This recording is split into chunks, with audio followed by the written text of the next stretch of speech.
అందరికీ స్వాగతం. విదేశాల్లో చదువుకోవాలనే కల చాలా మందికుంటుంది కదా. కాని కొన్నిసార్లు ఆ కల కలగానే మిగిలిపోతుంది.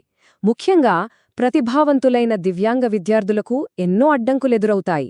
సరిగ్గా అలాంటి వాళ్ల కోసమే ప్రభుత్వం తీసుకొచ్చిన ఒక అద్భుతమైన స్కాలర్షిప్ గురించి ఈరోజు మనం వివరంగా తెలుసుకోబోతున్నాం. ఈ ప్రశ్నకు సమాధానం చాలా సందర్భాల్లో డబ్బే అవుతుంది. కరెక్టే కదా. ఆర్థికంగా సపోర్ట్ లేకపోవడం ఒక పెద్ద అడ్డంకి. మరి ఈ అడ్డంకే లేకుండా ప్రపంచంలోనే టాప్ యూనివర్సిటీల్లో చదువుకునే అవకాశం వస్తే ఎలా ఉంటుంది? నిజానికి మన దేశంలో ఎంతో టాలెంటున్న దివ్యాంగ విద్యార్థులున్నారు.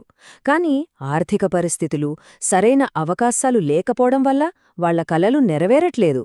ఇది చాలా బాధాకరమైన విషయం. అయితే ఈ పరిస్థితిని మార్చడానికే ఒక పథకం ఉంది. దాని గురించే ఈరోజు మన విశ్లేషణ. ఆ పరిష్కారమే నేషనల్ ఓవర్సీస్ స్కాలర్షిప్. దీన్నే మనం సింపుల్గా ఎన్ఓఎస్ అంటాం. ఇది కేవలం డబ్బు ఇచ్చే స్కాలర్షిప్ మాత్రమే కాదు. ఇదొక భరోసా, ఒక ఆత్మవిశ్వాసం, సాధికారతకు ఒక మార్గమన్నమాట. సింపుల్గా చెప్పాలంటే ఇది భారత ప్రభుత్వ పథకం. దివ్యాంగ విద్యార్థులు విదేశాలకు వెళ్లి మాస్టర్స్ లేదా పీహెచ్డీ లాంటి పెద్ద చదువులు చదువుకోవడానికి ఆర్థికంగా సాయం చేస్తుంది. మన కేంద్ర ప్రభుత్వంలోని దివ్యాంగుల సాధికారత విభాగం అంటే DEPWD దీని చూసుకుంటుంది.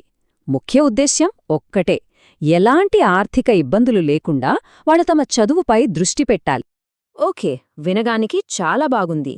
మరి దీనికి ఎవరు అప్లై చేసుకోవచ్చు? అసలు ఈ స్కాలర్షిప్ మనకోసమేనా కాదా అని ఎలా తెలుసుకోవాలి? ఆ అర్హతలేంటో ఇప్పుడు వివరంగా చూద్దాం. రైట్, మొట్టమొదటి ఇంకా అత్యంత ముఖ్యమైన అర్హత ఏంటంటే వైకల్యం. దివ్యాంగుల హక్కుల చట్టం 2016 ప్రకారం కనీసం 40% వైకల్యం ఉన్నట్టు సర్టిఫికెట్ ఉండాలి. ఇందులో దృష్టిలోపం, వినికిడిలోపం, మాట్లాడటంలో ఇబ్బంది, చలన వైకల్యం ఇలా చాలా రకాల వైకల్యాలు కవరవుతాయి. ఇంకో ముఖ్యమైన విషయం, ఈ స్కాలర్షిప్ పెద్ద చదువుల కోసం మాత్రమే. అంటే మాస్టర్స్ డిగ్రీ లేదా పీహెచ్డీ ప్రోగ్రామ్స్ చేయాలనుకునే వాళ్లకే. బ్యాచిలర్స్ డిగ్రీ అంటే మన డిగ్రీ కోర్సులకి ఇది వర్తించదు. ఇది మనం ఖచ్చితంగా గుర్తుపెట్టుకోవాలి. వయస్సు విషయానికి వస్తే దీనిక్కూడా ఒక లిమిట్ ఉంది. అప్లై చేసే సమయానికి వయస్సు 35 ఏళ్లు మించకూడదు. సో ఇది ముఖ్యంగా యువతను ప్రోత్సహించడానికి ఉద్దేశించిన పథకమన్నమాట. ఇక ఆర్థిక అర్హత, ఇది కూడా చాలా కీలకం. ఈ స్కాలర్షిప్ ముఖ్యంగా ఆర్థికంగా అంతగా బలంగా లేని కుటుంబాలలోని ప్రతిభావంతుల కోసం. అందుకే అప్లై చేసేవారి కుటుంబ వార్షిక ఆదాయం సంవత్సరానికి 6 లక్షల రూపాయల లోపు ఉండాలి. సరే, అర్హతలు తెలిసాయి. మరి ఈ స్కాలర్షిప్ వస్తే ఏమేం ఖర్చులు కవరవుతాయి? జస్ట్ ట్యూషన్ ఫీజు మాత్రమేనా, లేక ఇంకేమైనా ఉన్నాయా? అసలు ఈ స్కాలర్షిప్ ఒక విద్యార్థికి ఎలాంటి సంపూర్ణ మద్దతిస్తుందో చూద్దాం. అసలు విషయమేంటంటే ఈ స్కాలర్షిప్ దాదాపు అన్ని ముఖ్యమైన ఖర్చులను భరిస్తుంది. విద్యార్థులు డబ్బు గురించి ఆలోచించకుండా వాళ్ల చదువు మీద పూర్తి కాన్సంట్రేషన్ పెట్టాలన్నదే దీని వెనకున్న ఆలోచన. ఇక్కడ చూడండి, ఇది ఎంత సమగ్రంగా ఉందో. యూనివర్సిటీకి కట్టాల్సిన ట్యూషన్ ఫీజు మొత్తం వాళ్లే కడతారు. అక్కడ ఉండటానికి, తినటానికి అయ్యే ఖర్చుల కోసం ప్రతి ఏటా మెయింటెనెన్స్ అలవెన్స్ ఇస్తారు. ఇక పుస్తకాలు, ప్రాజెక్టులు లాంటి వాటికోసం కంటింజెన్సీ అలవెన్స్ కూడా ఉంటుంది. అంతేకాదు, ఇండియా నుంచి వెళ్లడానికి, మళ్లీ తిరిగి రావడానికి ఫ్లైట్ టికెట్లు, వీసా ఫీజులు, హెల్త్ ఇన్సూరెన్స్ ఇలా దాదాపు అన్నీ ఇందులో కవరైపోతాయి. అద్భుతం కదా. వావ్, ఇంత మంచి స్కాలర్షిప్కి ఎలా అప్లై చేయాలి? ప్రాసెస్ కష్టంగా ఉంటుందా అనుకుంటున్నారా? ప్రాసెస్ అయితే చాలా సింపుల్. కానీ అందులో ఒకే ఒక్క కీలకమైన విషయముంది. దాన్ని అస్సలు మర్చిపోకూడదు. ఏంటో చూద్దాం.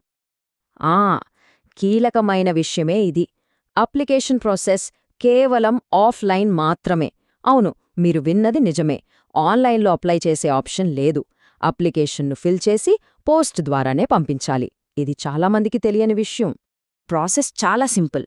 ఈ 4 స్టెప్స్ ఫాలో అయితే చాలు. ఫస్ట్, అఫీషియల్ వెబ్సైట్ నుంచి అప్లికేషన్ ఫామ్ని డౌన్లోడ్ చేసుకోవాలి.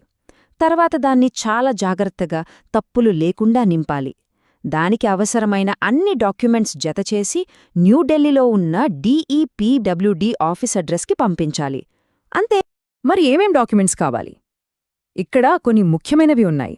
మీ application form, disability certificate, age proof, income certificate, మీ ఎడ్యుకేషనల్ సర్టిఫికేట్స్, అన్నింటికన్నా ముఖ్యంగా మీరు ఏ ఫారిన్ యూనివర్సిటీలో అయితే అడ్మిషన్ సంపాదించారో వాళ్ళ దగ్గర్నుంచి వచ్చిన అన్కండిషనల్ ఆఫర్ లెటర్. ఇది చాలా చాలా ముఖ్యం. ఓకే, అప్లికేషన్ ప్రాసెస్ కూడా అర్థమైంది. ఇక ముగించే ముందు కొన్ని చాలా ముఖ్యమైన రూల్స్, కొన్ని మినహాయింపులున్నాయి. అప్లై చేసే ప్రతి ఒక్కరూ వీటిని తప్పకుండా తెలుసుకోవాలి, లేదంటే అప్లికేషన్ రిజెక్ట్ అయ్యే ఛాన్స్ ఉంది. మొదటి రూల్, ఈ స్కాలర్షిప్ ఇండియాలో ఉండి విదేశాల్లో చదువుకోవాలనుకునే వాళ్ల కోసం మాత్రమే. అంటే ఆల్రెడీ ఫారిన్లో చదువుతున్నా లేదా అక్కడే సెటిలైనా వాళ్ళు దీనికి అర్హులు కారు. ఇది చాలా స్పష్టమైన నియమం. రెండో ముఖ్యమైన నియమం, మీరు ఆల్రెడీ ఒక మాస్టర్స్ డిగ్రీ పూర్తి చేసి మళ్ళీ ఇంకో మాస్టర్స్ డిగ్రీ చేయాలనుకుంటే ఈ స్కాలర్షిప్ వర్తించదు. అంటే ఒకే లెవెల్లో ఉన్న కోర్సును రిపీట్ చేయడానికి ఇది ఇవ్వరు. ఉన్నత స్థాయికి వెళ్లడానికి మాత్రమే, అంటే మాస్టర్స్ నుంచి పీహెచ్డీకి వెళ్లడానికి ఇది సపోర్ట్ చేస్తుంది. ఇక చివరిది, మీరు ఒకే కోర్స్ కోసం ప్రభుత్వం నుంచి వేరే ఏదైనా స్కాలర్షిప్ తీసుకుంటూ ఉంటే ఈ స్కాలర్షిప్కు అప్లై చెయ్యలేరు. ఒకవేళ 2 స్కాలర్షిప్స్కు సెలెక్ట్ అయినా ఏదో ఒకదాన్ని మాత్రమే ఎంచుకోవాల్సి ఉంటుంది. ఒక్కసారి ఆలోచించండి, ఆర్థిక ఇబ్బందులు అనే అడ్డంకిని తొలగిస్తే ఈ ఒక్క అవకాశం ఎంతమంది ప్రతిభావంతుల జీవితాలను మార్చేయగలదు, వాళ్ల కలలకు ఎలాంటి రెక్కలు తొడగగలదు. ఈ స్కాలర్షిప్ అలాంటి ఎన్నో కలలను నిజం చేసే ఒక గొప్ప మార్గం. ఈ సమాచారం అందరికీ ఉపయోగపడిందని ఆశిస్తున్నాం. ఇలాంటి మరిన్ని విశ్లేషణల కోసం దయచేసి లైక్ చేయండి, సబ్స్క్రైబ్ చేసుకోండి. ఈ స్కాలర్షిప్ గురించి మీ అభిప్రాయాలను కింద కామెంట్స్లో తప్పకుండా పంచుకోండి. మరో ఆసక్తికర